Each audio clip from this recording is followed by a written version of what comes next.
Hello everyone, welcome to my mini vlog. तो मेरी सुबह की शुरुआत हुई थी सोक्ड नट्स खाने से। और फिर उसके बाद जब मैं बाहर देखी तो सुबह सुबह इतना तेज़ धूप हो रहा था और गर्मी भी लग रही थी काफ़ी ज़्यादा। और फिर उसके बाद मैंने लंच वगैरह किया और फिर शाम में ऐसे चना बूट खा रही थी मैं, क्योंकि ये मेरा फेवरेट भी है। और फिर उसके बाद शाम में हमें जाना था मेरे नेफ्यू के बर्थडे पार्टी में।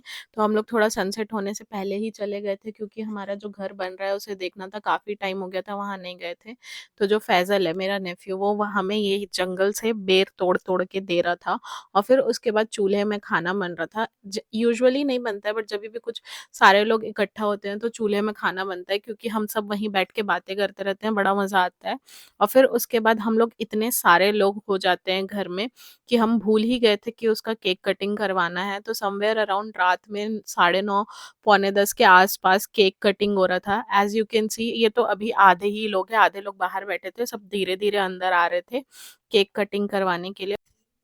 और फिर उसके बाद ये सारे बच्चे लोग बैठे हुए थे उसके साथ में, और मैं भी एक जगह पकड़ के बैठ गई थी वहीं पास ही में।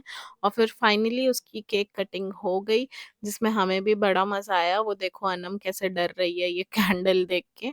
और फिर फैज़ान, सॉरी फैज़ल उसके बड़े भाई का नाम है, सबको केक खिला रहा था। मैंने उसे पहले ही बोल दिया था कि ऐसे केक खिलाना कि मेरी लिपस्टिक ना खराब हो। फिर हमने डिनर किया, फिर बैठ के बात की और फिर वापस घर आ गए। एंड या that was it for the day.